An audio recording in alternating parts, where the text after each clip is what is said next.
Apa kabar sahabat sehat? Saya harap semuanya sehat tanpa kurang suatu apapun. Jumpa lagi dengan saya Ridwan di channel Solusi Sehat Tanpa Obat. Di video kali ini saya akan berbagi pengalaman dalam menerapi pasien. Semoga pengalaman ini bermanfaat. Ingat, hati-hati dan waspada. Apa itu? Simak sampai habis.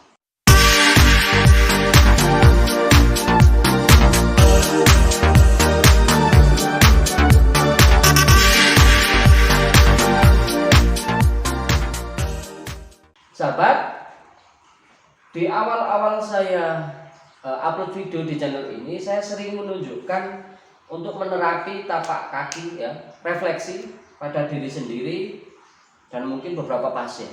Namun di pertengahan dan di akhir-akhir saya tidak pernah lagi menunjukkan terapi pijat refleksi pada pasien, baik pada diri sendiri maupun pasien. Kenapa? Saya punya pengalaman yang buruk. Pengalaman buruk ini terjadi pada pasien saya dan saya harap tidak terjadi pada siapapun bagi sahabat sehat yang sudah jadi terapis ataupun masih terapi pada diri sendiri. Apa itu? Ketika pasien saya terapi di bagian tapak kaki, ada kesalahan yang saya lakukan. Pertama, saya tidak pastikan tensi dulu. Dia tensinya berapa, dalam kondisi tinggi atau rendah. Yang kedua, saya percaya apa adanya bahwa pasien tidak mengalami hal-hal yang berkaitan dengan tensi tinggi dan masalah sumbatan. Dari situ, ketika dilakukan terapi refleksi, baru sampai sekitar di bawah lutut, kemudian beralih ke akupressure, pasien mengalami kekakuan di bagian tangan, sehingga ini kaku, sulit digerakkan. Berarti kan kondisi seperti gejala stroke. Nah, sejak saat itu akhirnya saya betulkan pada bagian ini sehingga dia pulih kembali. Nah, sejak saat itu saya beralih untuk metodenya berubah.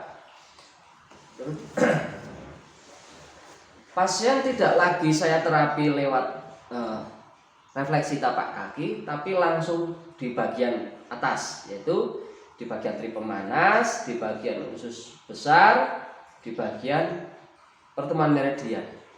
Kenapa? Karena ada pertimbangan yang saya lakukan. Pertama, sekalipun pasien itu dalam kondisi tensi yang normal, tidak tinggi tapi kita tidak pernah tahu pasien itu mengalami sumbatan atau tidak di bagian pembuluh darah utama yang di bagian bawah telinga ini atau tidak, atau di bagian pertemuan meridian. Itu satu. Yang kedua, akan menjadi lebih baik karena apa? Kita akan mencegah hal-hal yang tidak diinginkan bagi pasien yang mengalami tensi tinggi, meskipun pasiennya tidak mengalami pusing atau gejala hal yang menunjukkan tensi tinggi dan segala hal keluhannya. Kemudian, apakah ini aman untuk dilakukan pada pasien yang mengalami tensi darah rendah, kemudian kita cek di bagian tri pemanas dan usus besar dan pertemuan meridian. Ini aman karena apa? Kita hanya mengecek. Seandainya di sini menemukan kalau saya sering katakan asam laktat atau sumbatan, kita akan lebih preventif untuk tidak terjadinya sumbatan yang lebih parah lebih buruk. Yang kedua, sekalipun dia tensinya rendah, bukan berarti jaminan bahwa dia tidak mengalami sumbatan. Karena saya pernah menemui pasien atau ketemu pasien yang mengalami stroke, kolesterolnya normal, trigliseridnya normal, tensinya normal, bahkan semua ceknya normal, sehingga pihak puskesmas dan rumah sakit pun tidak merekomendasikan untuk rawat inap, disuruh pulang. Tapi faktanya dia stroke. Nah, dari sisi ini, fakta di kenyataan di orang sakit yang mengalami tensi darah yang tinggi, tensi darah yang rendah maupun normal, tidak ada satupun kita tahu bahwa dia mengalami sumbatan pembuluh darah atau tidak.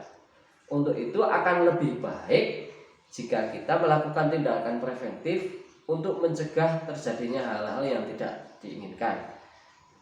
Sisi lain, mohon maaf, saya tidak melarang refleksi. Saya tidak menyalahkan. alangkah baiknya dari pengalaman ini menjadi pertimbangan kita bahwa ketika orang itu direfleksi kemudian mohon maaf teriak, menahan rasa sakit, itu beresiko tensinya naik kalau punya tensi.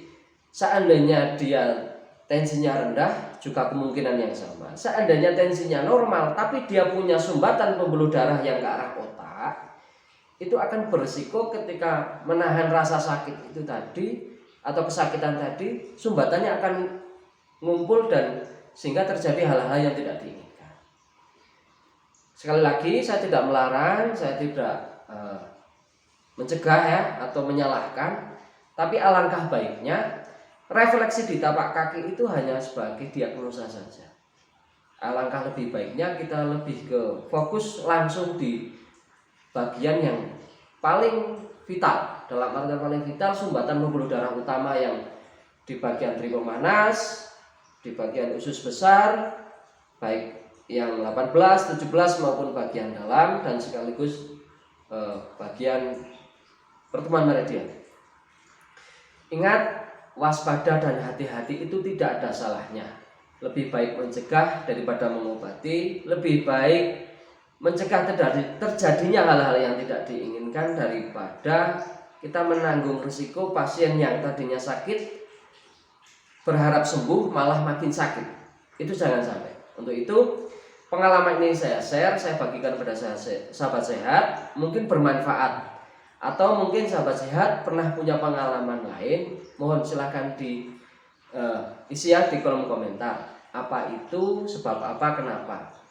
Agar kita sebagai terapis atau Anda sebagai pasien, mohon maaf dalam tanda kutip, kita tidak menyalahkan treatmentnya, tidak menyalahkan siapa si pasien atau si terapisnya, tapi fakta yang terjadi di pasien itu sendiri yang menjadi acuan. Itu yang harus kita lakukan apa, kondisinya bagaimana. Untuk itu tetap hati-hati dan waspada pada terapis juga pada pasien.